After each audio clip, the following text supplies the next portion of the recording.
అందరికీ మరణాత మరణాత మరణాత. ప్రార్థన చేసుకుందాం.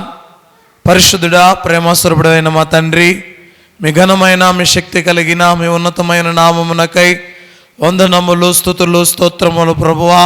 మీ యొక్క సన్నిధానములోనికి మమ్మల్ని అందరినీ కూడా తీసుకుని వచ్చి ఈ శుక్రవారం దినమున నీ సిలువను నాయన ధ్యానించుటకు మోషేసు ఉపవాస ధ్యాన దినములోని నని గొప్ప దినములో మమ్మలను ప్రవేశపెట్టిన దివ్యుడా, మీ ఘనమైన నామమునకు వందనములు ప్రభువా.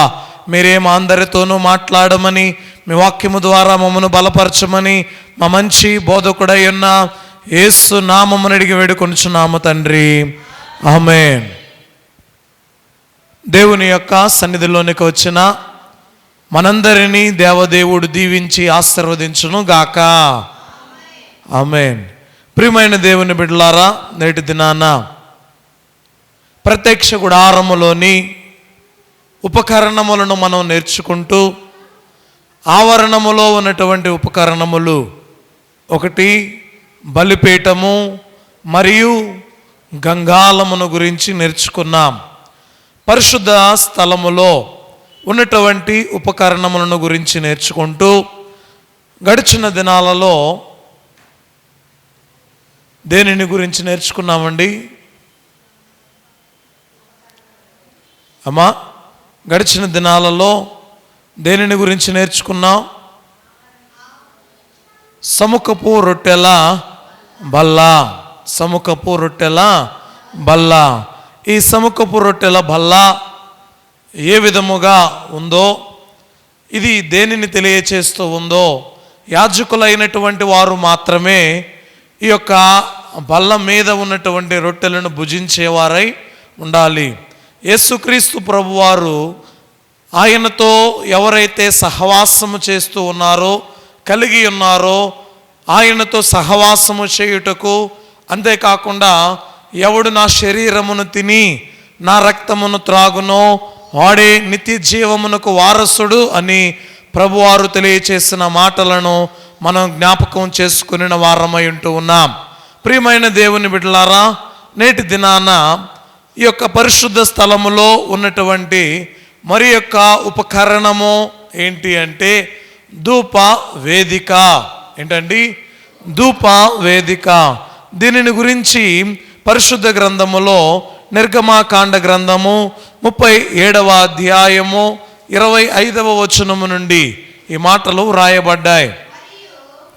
మరియు అతడు తుమ్మకర్రతో ధూపవేదికను చేసెను. దాని పొడవు మోరెడు, దాని వెడల్పు మోరెడు, అది చచ్చౌకముగా ఉండెను. దాని ఎత్తు 2 మూరలు, దాని కొమ్ములు ఏకాండమై ఉన్నవి. దానికి అనగా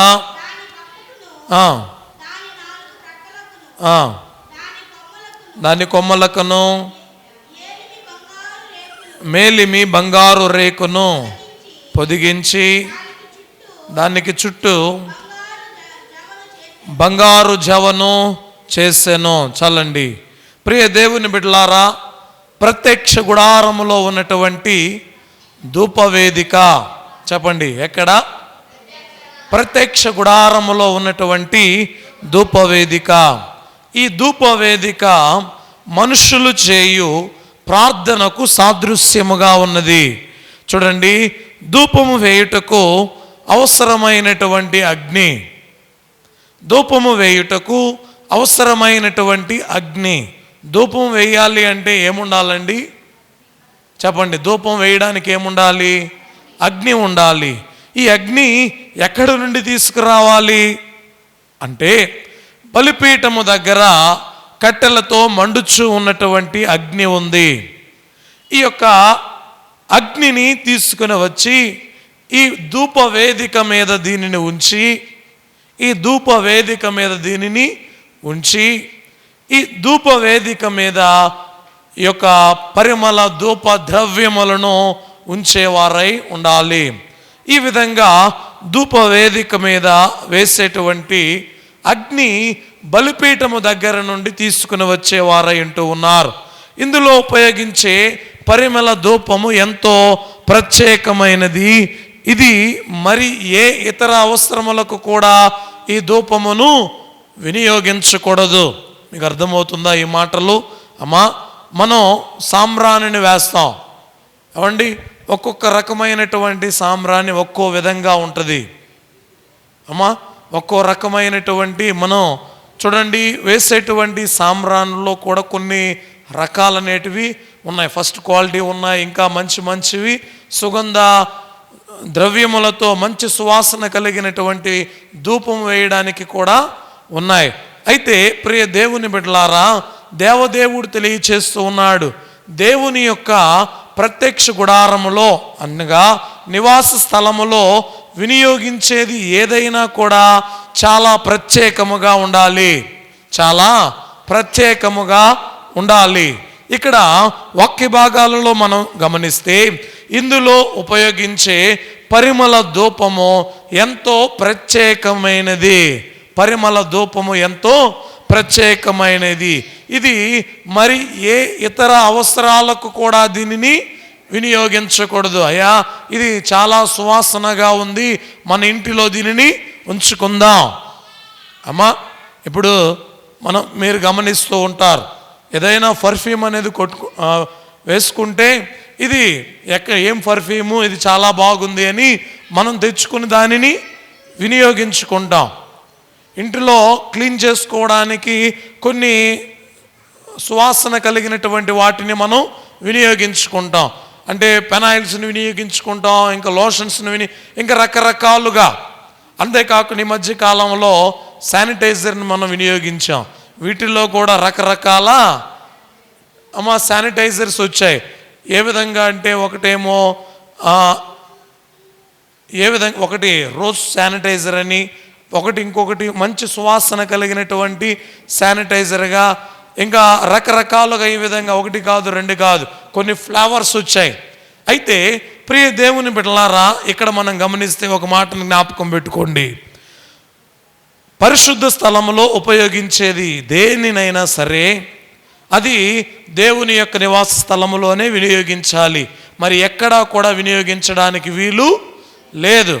ఇక్కడ గమనించిన వారమైతే పరిమళ ధూప ద్రవ్యమును, ఇక్కడ పరిమళ ధూపము ఎంత ప్రత్యేకమైనది అంటే ఇది మరి ఏ ఇతర అవసరములకు కూడా దీనిని వినియోగించకూడదు. కేవలము దేవుని యొక్క ఆరాధనకు మాత్రమే దీనిని వినియోగించాలి.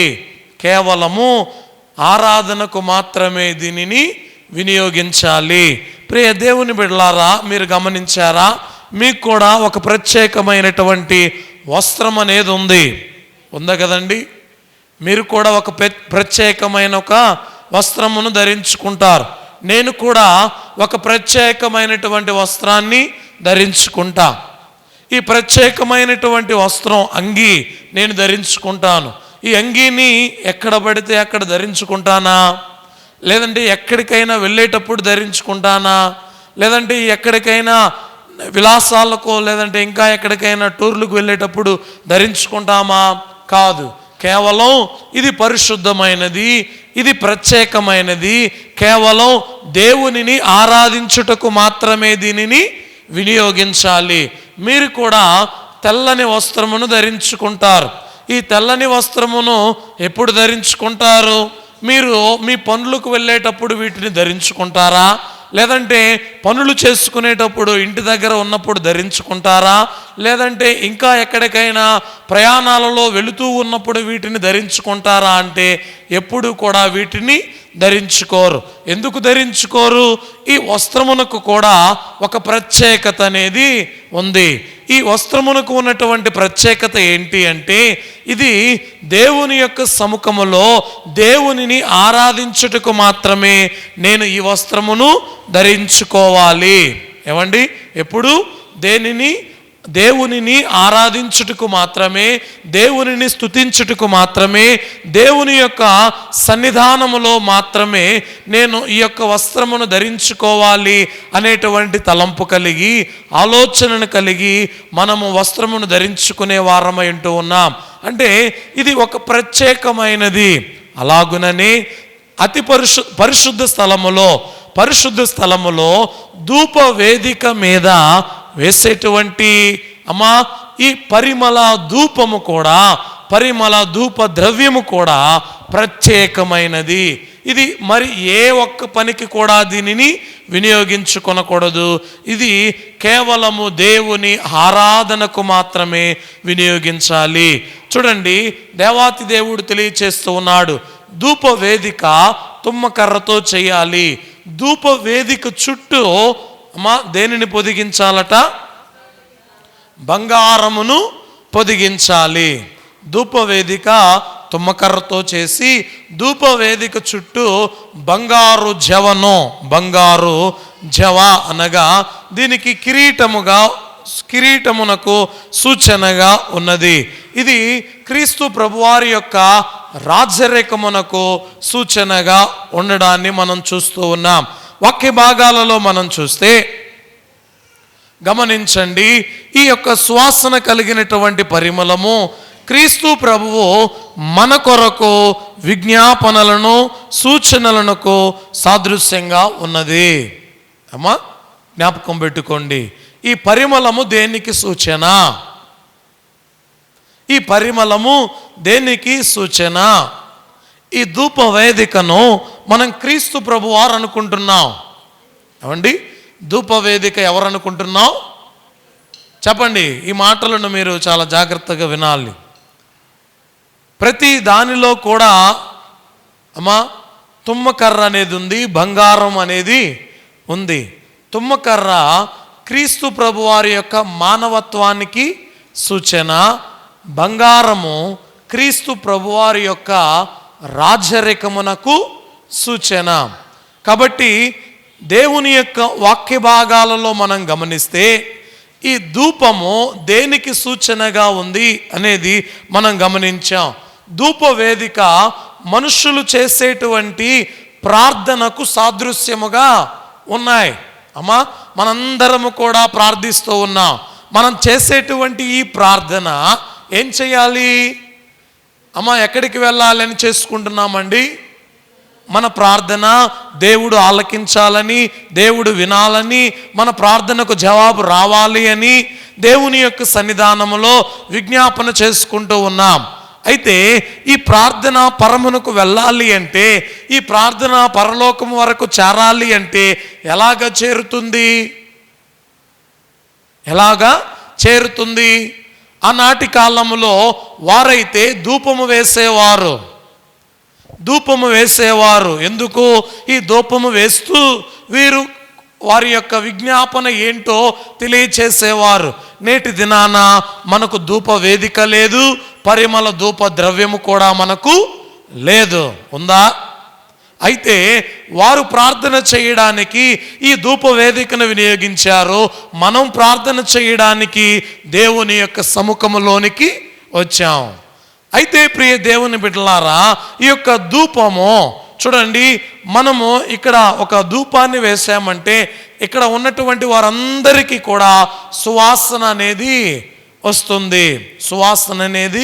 వస్తుంది. చూడండి, మనం గమనించిన వారమైతే ఇది ధూపం ఎలాగా ఉంటుందండి? సువాసన వస్తుంది, మరలా ఏమొస్తుంది? పొగ. మరలా ఏమొస్తుందండి? పొగ వస్తుంది. చూడండి, రకరకాల పొగలు చూస్తూ ఉంటాం, రకరకాల వాసనను కూడా చూస్తూ ఉంటాం. ప్లాస్టిక్ని కాలబెట్టామనుకోండి, అది ఒక రకమైన స్మెల్ వస్తుంది, అది ఒక రకమైన పొగ వస్తుంది. అంతేకాకుండా మీరు చూస్తే రబ్బర్ని, టైర్స్ని తగలబెట్టారనుకోండి, అది ఒక రకమైన వాసన వస్తుంది, అది ఒక రకమైన పొగ వస్తుంది. మన ఇంటిలో కట్టెలను మంట పెట్టామనుకోండి, అది ఒక రకమైన పొగ మన కళ్ళకు మంటను పుట్టిస్తుంది. చూడండి, ఈ విధంగా ఒక్కొక్క రకమైనటువంటిది దేనినైనా మనం మండించాము అంటే, అది మండుచూ ఉంది అంటే దాని దగ్గర నుండి వచ్చేటువంటి పొగను దేనిని కూడా మనం పీల్చలేం. కంపెనీస్లో ఉంటారు. కంపెనీస్లో ఒక్కొక్క మిషన్స్ దగ్గర ఒక్కొక్క రకమైనటువంటి పొగ, ఒక్కొక్క ఆవిరి అనేది వస్తూ ఉంటుంది. కానీ ప్రియ దేవుని బిడ్డలారా, ఇవి ఏవి కూడా పరిమళముగా, ఇవి ఏవి కూడా సువాసనగా ఉండవు. వేటిని కూడా మనం పీల్చుకోలేం. కానీ చిన్న బిడ్డలైనటువంటి వారికి సాంబ్రాణిని వేస్తాం. ఈ సాంబ్రాణిని వేసేటప్పుడు వారు పీల్చుకోవాలని వేస్తామా, వారు పీల్చుకోకూడదని వేస్తామా? వారు పీల్చుకోవాలి. వారు ఏం చేయాలి? ఆ యొక్క సువాసనను, ఆ యొక్క పొగను వీరు పీల్చుకోవాలి. ప్రియ దేవుని బిడ్డలారా, మీకు ఒక మాట చెబుతాను. ఏంటి అంటే, మనం పూసుకునేటువంటి సుగంధ ద్రవ్యాలు కూడా కొన్ని రకాలైనటువంటి రోగములను తగ్గిస్తాయండి. ఎక్కువగా ఐగుప్తు దేశములో ఈజిప్షియన్స్ ఎక్కువగా పరిమళ ద్రవ్యములను వినియోగిస్తారు. ఈ పరిమళ ద్రవ్యములు అనేటివి వారి యొక్క అనేక రకములైనటువంటి రోగములను బాగు చేస్తాయి. అనేక రకములైనటువంటి రోగములను బాగు చేస్తాయి. నివారణకై వీరు పర్ఫ్యూమ్స్ని ఎక్కువగా యూజ్ చేసేవారై ఉంటారు. వీరు యూజ్ చేసేటువంటి యొక్క పర్ఫ్యూమ్స్ కూడా చాలా ఖరీదు కలిగినవిగా ఉంటాయి. ప్రియ దేవుని బిడ్డలారా, అంతేకాకుండా వీరు మమ్మిఫికేషన్ అనేది చేస్తారు. వీరి యొక్క దేహములు పాడు కాకుండా, ఈ దేహములను భద్రపరచడానికి, దేహము కుళ్ళు పట్టకుండా ఉండడానికి సుగంధ ద్రవ్యములను పూసి దేహమును భద్రం చేస్తారు. అంటే మీకు అర్థమవుతూ ఉందా? దేహము ఏం చేయనివ్వదు, చెడనివ్వదు. ఈ యొక్క పరిమళములు, ఈ యొక్క సుగంధ తైలములు అనేటివి ఏం చేయనివ్వవు అంటే దేహాన్ని చెడనివ్వకుండా చేస్తాయి. కాబట్టి ప్రియ దేవుని బిడ్డలారా, వాక్య భాగాలలో మనం గమనించిన వారమైతే నేటి కాలములో మనం కూడా మరణించినప్పుడు దేహము చెడిపోకుండా వారు సుగంధ ద్రవ్యాలు పూసేవారైతే, ఇక్కడ మనం కూడా కొంతకాలమైన దేహం చెడిపోకుండా ఉండాలని ఏం చేస్తారండి? ఉప్పు పోస్తారు. ఎందుకు? ఈ యొక్క ఉప్పు ఎందుకు పోస్తారు? దేహం చెడిపోకుండా ఉండడానికి. కాబట్టి ప్రియ దేవుని బిడ్డలారా, వాక్య భాగాలలో గమనించండి. వాక్యములో చెప్పబడుతున్నటువంటి మాట, అయ్యా మనం పీల్చుకోవడానికి మంచి వాసన ఉంటేనే మనం పీల్చుకుంటాం. అంతేగాని మనకు దుర్గంధమైనటువంటి వాసన ఉంటే మనం ముక్కు మూసి పెట్టుకుని వెళ్తాం. అలాగుననే దేవదేవుడు కూడా కొన్ని మాటలను తెలియచేస్తూ ఉన్నాడు.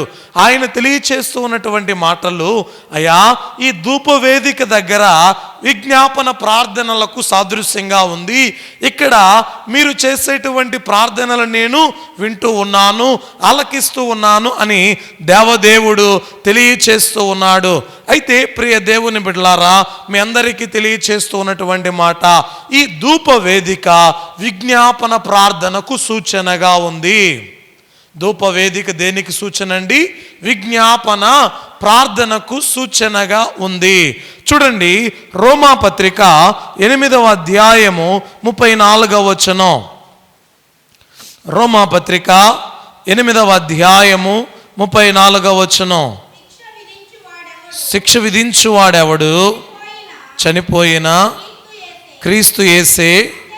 అంతేకాదు మృతులలో నుండి లేచిన వాడును, దేవుని కుడి పార్శ్వమున ఉన్నవాడును, మన కొరకు విజ్ఞాపన. చూడండి అమ్మా, ఈ మాటలను మనం గమనించిన వారమైతే దేవదేవుడు తెలియచేస్తూ ఉన్నాడు, మన కొరకు విజ్ఞాపనము కూడా చేయువాడును ఆయనే. ఏమండి, మన కొరకు విజ్ఞాపన చేయువారు ఎవరండి? యేసుక్రీస్తు ప్రభు. అందుకే మనం చేసేటువంటి ప్రార్థనలో ఎంత ప్రార్థన చేసినా, ఎంత విస్తారమైన ప్రార్థన చేసినా, ఎన్ని గంటలు ప్రార్థన చేసినా చివరిలో ఒక మాట చెబుతాం, యేసు నామమున అడిగి వేడుకొనుచున్నాము. ఏమంటామండి? యేసు నామమున మనం ప్రార్థించే వారమై ఉంటూ ఉన్నాం. అంటే దేవుని యొక్క సముఖములోనికి మన ప్రార్థనలు వెళ్ళాలి అంటే, మన విజ్ఞాపనలు వెళ్ళాలి అంటే అది ఎవరి నామమున? యేసయ్య నామమున. యేసయ్య నామమున. కాబట్టి ప్రియ దేవుని బిడ్డలారా, హెబ్రీ పత్రికలో కూడా వ్రాయబడినటువంటి ఒక మాట ఉంది.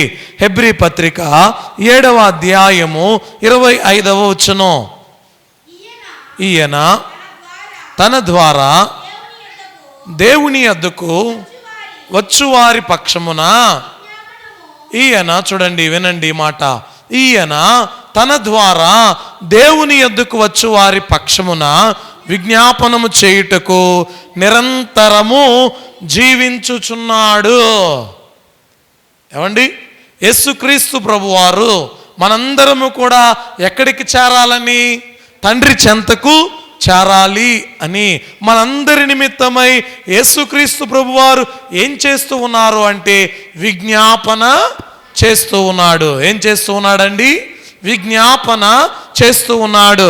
కాబట్టి ప్రియ దేవుని బిడ్డలారా, మీ అందరికీ జ్ఞాపకం పెట్టుకోండి, మీరందరూ కూడా, అయ్యా ఇక్కడ మనం ధూపం వేయడానికి ధూపవేదిక లేదు, మన దగ్గర నిప్పులు వేయడానికి కూడా బలిపీఠం దగ్గర నుండి బలిపీఠమే లేదు, ఇక బలిపీఠం దగ్గర తీసుకుని వచ్చే నిప్పులు ఎక్కడున్నాయి? నిప్పులు కూడా లేవు.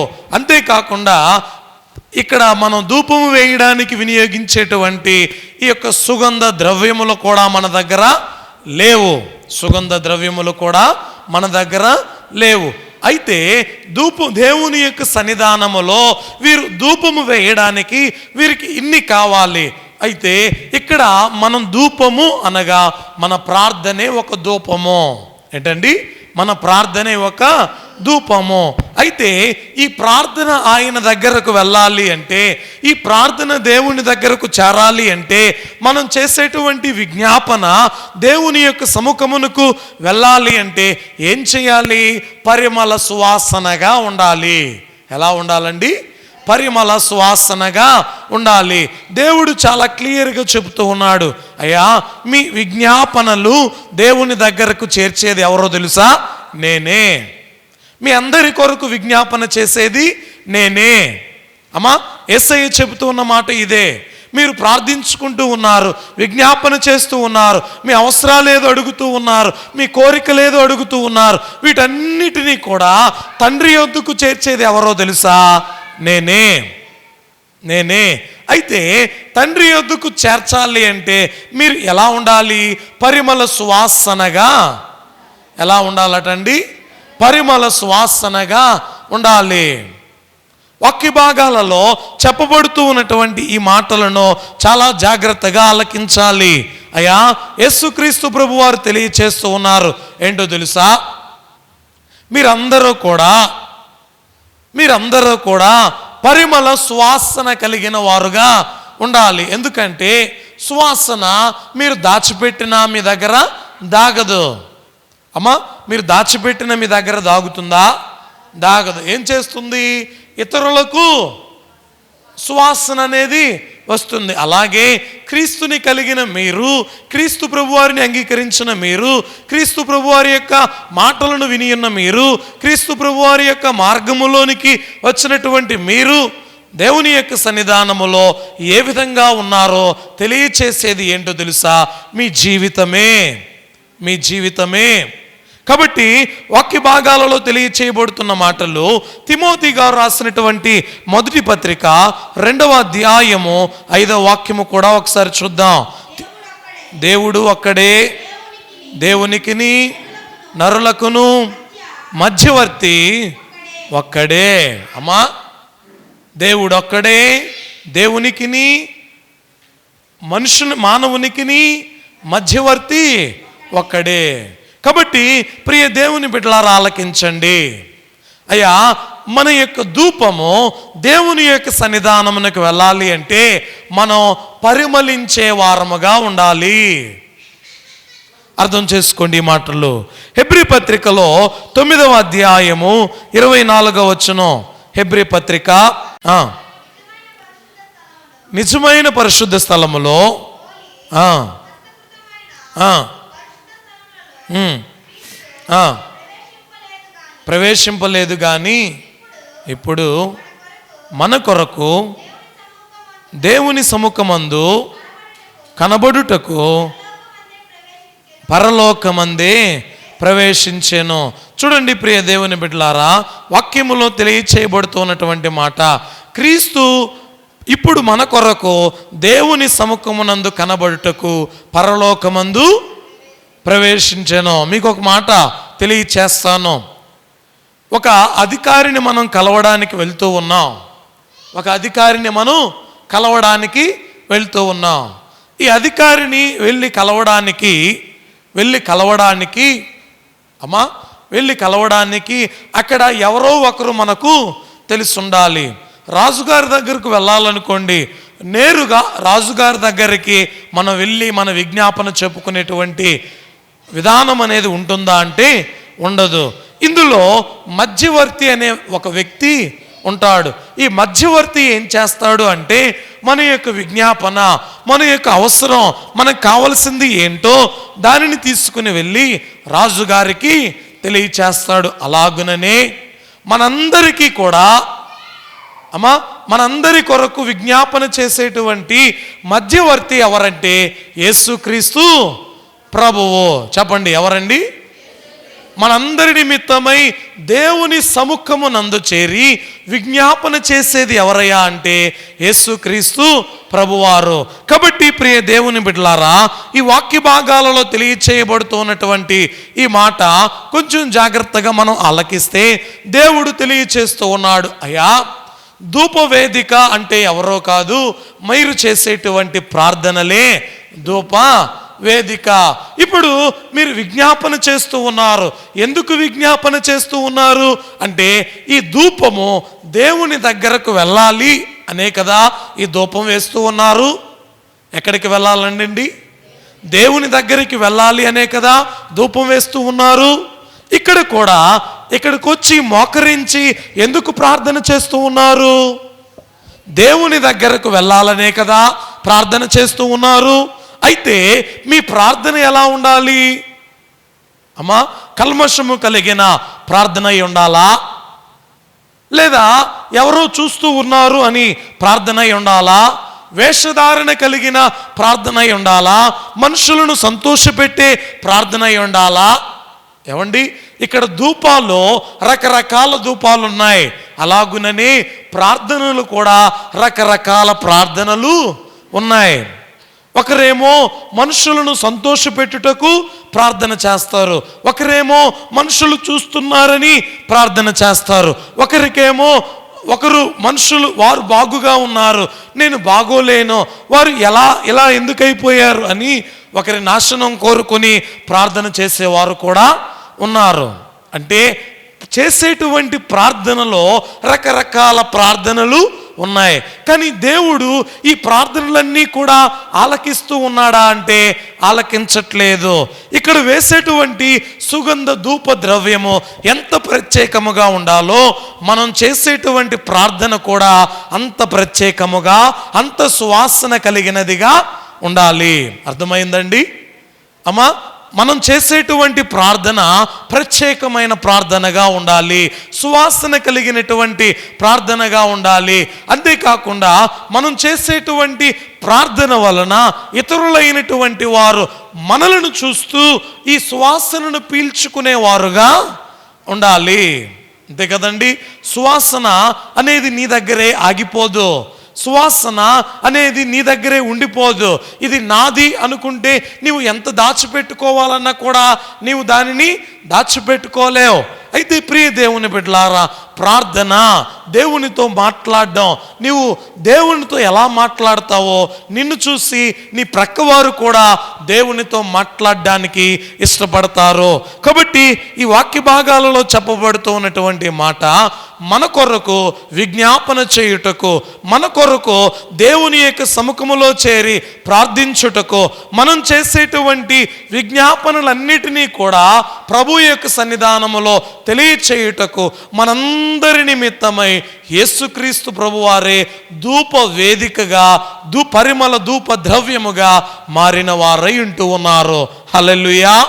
అయితే మనందరి నిమిత్తమై ధూప వేదికగా మారి పరిమళ ధూప ద్రవ్యముగా మారినటువంటి ఈయన ఇప్పుడు మనం చేసేటువంటి ప్రార్థన తండ్రి సముఖమునకు చేరాలి అంటే యేసు నామముననే మన ప్రార్థన ఎక్కడికి వెళ్ళాలండి? తండ్రి సముఖమునకు చేరాలి. కాబట్టి ప్రియ దేవుని బిడ్డలారా, ఇశ్రాయేలీలైనటువంటి వారు వారి విజ్ఞాపనలను తెలియచేయడానికి ధూపం వేసేవారు. నేటి దినాన మన విజ్ఞాపనలు దేవునికి తెలియచేయడానికి మోకరించి యేసు నామమున అడుగుతూ ఉన్నాం. ఈ ప్రార్థన చేసేటప్పుడు కల్మషము అనేది ఉండకూడదు. ఈ ప్రార్థన చేసేటప్పుడు మనసులో కుళ్ళు కుతంత్రాలు అనేటివి ఉండకూడదు. చెడుగు అనేది ఉండకూడదు. దురాలోచనలు అనేటివి ఉండకూడదు. ఇంకా దుర్వ్యసనాలు అనేటివి ఉండకూడదు. దుర్బుద్ధి అనేది ఉండకూడదు. కాబట్టి దేవుని యొక్క సన్నిధానములో మనం పరిమళ సువాసనగా ఉండాలి అంటే మన హృదయము కూడా పరిమళ సువాసనగా మారాలి అంటే ఏ చెడు ద్రవ్యములు మనలోనికి రాకుండా చూసుకోవాలి. అప్పుడే మన ప్రార్థన ఎక్కడికి వెళ్ళొద్దండి? దేవుని యొక్క సముఖమునకు వెళ్ళొద్ది. కొంతమంది ప్రార్థన చేస్తేనటండి ఇంటి పైకప్పు కూడా కొంతమంది ప్రార్థన చేస్తే ఇంటి పైకప్పు కూడా దాటదట. మరి కొంతమంది ప్రార్థన చేస్తే ఈ పైకప్పు దాటి కొంచెం పైకి వెళ్ళి ఆగిపోతుందట. అంటే వారి యొక్క భక్తి అలాంటిది, వారి యొక్క విశ్వాసం ఏదో ప్రార్థన చెయ్యాలి అంతే, ప్రార్థన చేసామా వెళ్ళిపోయామా. కొంతమంది ప్రార్థన చేస్తే వాయుమండలం దాకా వెళుతుంది. ఈ వాయుమండలం దాకా వెళ్ళినప్పుడు వాయుమండలంలో అటు ఇటు తిరుగుచూ ఉన్నటువంటి దయ్యములో నీ ప్రార్థనను దేవుని దగ్గరకు వెళ్ళనివ్వకుండా చేస్తాయి. ఏమండి? ఇంకా కొంతమంది ప్రార్థన చేస్తే దేవుని యొక్క సముఖము దాకా వెళ్తాయి, ఆగిపోతాయి. మరి కొంతమంది ప్రార్థన చేస్తే ఏమండి దేవుని యొక్క సముఖములో ఆయన పాదముల దాకా వెళతాయి. కాబట్టి మనం చేసేటువంటి విజ్ఞాపన ఎక్కడి దాకా వెళ్తుంది? ఏమండి? మనం చేసేటువంటి ప్రార్థన ఎక్కడి దాకా వెళ్తుంది? ఏదో ప్రార్థన చెయ్యాలి అన్నట్టు నామకీ వాస్తికి ప్రార్థన చేస్తే మన ఇంటిలోనే ఆ ప్రార్థన ఉంటుంది. కానీ భక్తితో, వినయముతో, విధేయతతో దేవుని యొక్క సముఖములో దేవా నా మొర నీవు ఆలకించు ప్రభువా అని నీవు చేసేటువంటి ప్రార్థన ప్రభు యొక్క సముఖంలోనికి వెళ్ళాలి అంటే అది పరిశుద్ధ స్థలమై ఉండాలి. నీవు పరిమళ సువాసనగా ఉండాలి. ధూప వేదిక మీద ఈ నిప్పు లేకుండా ఉంటే సువాసన అనేది ఉండదు, రాదు. అలాగుననే నీ జీవితంలో నీవు ప్రార్థనా జీవితంలో ఎదగాలి అంటే శ్రమలలో నీవు నలగొట్టబడాలి. ఏం చేయబడాలండి? శ్రమలలో నీవు నలగొట్టబడాలి. నీవు శ్రమ పెట్టబడుచు ఉంటే దేవుని యొక్క సముఖములో నీ ప్రార్థన జీవితం కూడా ఎదుగుతూ ఉంటుంది. దేవుని యొక్క వాక్యం తెలియచేస్తున్న మాట మనము కూడా దేవుని యొక్క సముఖములో చేరిన మనందరము ఆయన మాటలు వింటూ మన యొక్క శ్రమలలో, ఇబ్బందులలో, చిక్కులలో, అనేక రకములైనటువంటి సమస్యలలో ప్రభు వైపు చూస్తూ ప్రభు వారిని తలంచుకుంటూ నిత్యము జీవించు భాగ్యము దేవదేవుడు మనందరికి దయచేయును గాక. ఆమేన్. ప్రార్థన చేసుకుందాం. పరిశుద్ధుడా, ప్రేమస్వరూపుడైన మా తండ్రి, మీ ఘనమైన నామమునకు వందనాలు ప్రభువా.